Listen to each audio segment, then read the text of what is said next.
Fala, meus malvados, Papai Cris aí na área, trazendo para vocês mais uma aula de relações numéricas. Essa é a nossa terceira aula, então bora para a aula, vem com o Papai Cris.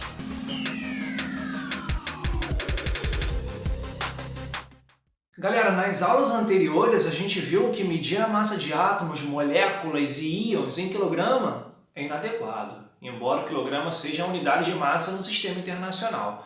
Houve a necessidade de criar um novo padrão, e o padrão foi a unidade de massa atômica, que foi definido como: pegou-se um átomo de carbono, dividiu em 12 pedacinhos, e cada um pedacinho desse foi definida como um U, uma unidade de massa atômica, essa fatiazinha aqui, beleza? E aí a gente viu que agora a gente pode medir a massa de um átomo em U. Quando a gente fala massa atômica de um átomo, não é em quilogramas que a gente vai expressar essa massa, e sim em unidades de massa atômica. E uma surpresa ali no finalzinho da nossa aula anterior aconteceu, que foi o seguinte: existem átomos de carbono na natureza que têm massa 12U. Só que existem átomos de carbono que são um pouquinho mais gordinhos, digamos assim, 14U. Assim como eu mostrei para vocês que existem átomos de cloro que têm massa 35U, só que também existem átomos de cloro de massa 37. Isso a gente chama de isótopos do elemento. No caso do elemento cloro, existem dois isótopos. Aí eu pergunto para vocês, adivinha qual foi o átomo de carbono que definiram, que utilizaram para definir a unidade de massa atômica? Foi esse átomo de carbono mais levinho ou mais pesadinho?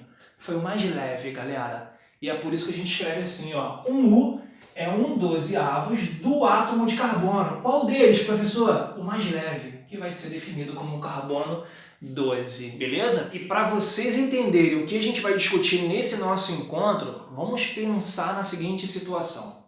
Precisamos construir um elevador. Precisamos fazer o planejamento de um elevador residencial. E eu digo assim para vocês, galera, esse elevador ele vai carregar no máximo 4 pessoas. O que a gente vai ter que fazer? A gente vai ter que fazer os cálculos para ver qual é o calibre dos cabos de aço, quanto de cabo de aço a gente vai ter que utilizar para fazer uma obra segura. E aí a primeira coisa que nós deveríamos se perguntar é, bem, em média, qual é a massa de uma pessoa? Em média, uma pessoa tem qual massa? Galera, tem pessoas que têm massa 90 kg, no meu caso, tem pessoas que têm uma massa um pouco menor, um pouco maior, muito menor, muito maior. Então, é complicado. A ABNT, a Associação Brasileira de Normas Técnicas, ela normatizou. Ó, para cálculos, de elevador aí, de construção de elevador, vamos utilizar que uma pessoa, em média, tem uma massa de 75 kg. Inclusive, tem elevadores que tem ali uma balança, automática, que quando tem uma carga acima do que é seguro, ele apita. Não é obrigatório, de acordo com a ABNT, de acordo com as normas no Brasil, não é obrigatório. Tá? Mas tem elevadores que têm essa modernidade. E aí vamos pensar agora no seguinte: imaginem que esse elevador não vai subir e descer mais com pessoas. E sim, ele vai subir e descer, vamos pensar que os passageiros desse elevador sejam átomos de cloro. Aí vem a perguntinha. Galera, vocês sabem que tem átomos de cloro na natureza, que tem massa 35. E existem átomos de cloro na natureza que tem massa 37. A pergunta é, em média, qual é a massa de um átomo de cloro? Bem, como só tem dois tipos de átomos de cloro, fica muito mais fácil responder, em média, qual é a massa de um átomo de cloro, do que, em média, qual é a massa de uma pessoa. Então é isso que a gente vai discutir agora. Em média, qual é a massa de um átomo de cloro? Considere todos os isótopos do cloro e me diga, em média, qual é a massa de um átomo de cloro. Quando a gente fala isso, estamos perguntando, qual é a massa atômica do elemento. No caso, o exemplo que eu estou trazendo é o elemento químico cloro. O elemento cloro, existem átomos de cloro na natureza que tem massa 35, que eu vou representar desse jeito aqui. E existem átomos de cloro na natureza que tem massa 37. Em média, galera, qual é a massa de um átomo de cloro? Qual é a massa do elemento cloro? Dá maior vontade de responder quanto? 36. Quando você fala 36, você está fazendo uma média aritmética simples. Só que tem uma informação adicional que eu tenho que te dar, que é o seguinte, ó. De todos os átomos de cloro que existem na natureza, 75% deles tem massa 35. E 25% deles tem massa 37. Agora veio uma informação nova. E aí não vai ser uma média aritmética simples que a gente vai fazer, e sim uma média aritmética ponderada, que vai ter que levar em consideração, né, essas abundâncias que a gente costuma dizer. A gente chama isso daqui, ó, de abundâncias. Abundâncias do elemento. Abundâncias do elemento, dos isótopos do elemento. Então a gente vai ter que fazer uma média ponderada. E como é que seria isso, galera? Preste atenção. A massa atômica do elemento cloro é, por definição, o quê? Quando perguntarem para vocês qual é a massa atômica do elemento cloro, estão perguntando assim, ó, em média, qual é a massa de um átomo de cloro? Leve em consideração todos os átomos de cloro que existem na natureza, todos os isótopos, que no caso do cloro são 2. Tem outros elementos que apresentam 3 isótopos, 4 isótopos.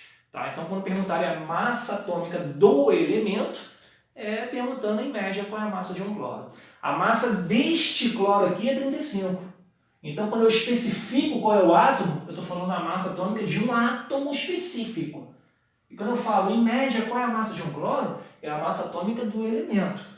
Beleza? Espero que tenha ficado clara essa diferença para vocês aí de uma coisa e da outra. Para fazer a massa atômica do elemento, temos que fazer uma média. E, galera, fazer uma média é somar alguma coisa, que eu vou botar dentro desses parênteses aqui, não é isso? É somar alguma coisa e dividir por alguma coisa. Isso é uma média. Tranquilo? O que a gente vai somar? As massas. Um tem massa 35 e o outro tem massa 37. Tranquilinha? E a gente vai ter que levar em consideração o quê? As abundâncias, as porcentagens desses isótopos na natureza. No caso do cloro 35, 75% é o que ele corresponde na natureza. Então, vou multiplicar aqui, tá? E aqui 37, 25%. E tudo não seria 100%? Então, divide tudo por 100. Aí, galera, quando a gente faz, por exemplo, a média na escola, onde as provas têm pesos diferentes, a gente leva em consideração os pesos, que seriam o análogo aqui às abundâncias. Isso é uma média ponderada. Aí, fazendo essas continhas aqui, não errando nessas contas, é importante que vocês sempre treinem essas contas na mão. Eu sei que tem a calculadora é muito conveniente, mas você perde a habilidade de fazer contas quando você usa a calculadora. Então, usa a calculadora para conferir o que você fez na munheca. Não faz na calculadora não, galera. Faz na mão. Então, fazendo essas continhas aqui, a gente vai chegar na massa atômica do cloro aproximadamente 35,5 quilogramas, gramas, toneladas? Não. Galera, unidade de massa atômica é o que a gente está utilizando. Então, em média, um átomo de cloro tem a massa de 35,5 U. Levando em consideração todos os isótopos que existem do elemento cloro e as suas abundâncias, em média, um átomo de cloro tem massa de 35,5 U. Beleza? Essa informação aqui, ó, a massa atômica do elemento, a tabela periódica nos fornece. Então, se você quer saber, em média, qual é a massa de um átomo de, sei lá, de boro, aí você vai lá na tabela periódica que ela já vai te dar esses cálculos aqui já pronto. A tabela periódica ela considera, deixa eu ver quais são os isótopos do cloro, do boro. Existem boros com essa massa, tantos por cento tem essa massa, tantos por cento tem essa outra massa. Faz a conta ali, faz a média e está lá estampado na tabela periódica a massa atômica do elemento boro, do elemento carbono, do elemento oxigênio, do elemento cloro e por aí vai. Beleza, galera? Ficamos por aqui então. Até a próxima. Valeu!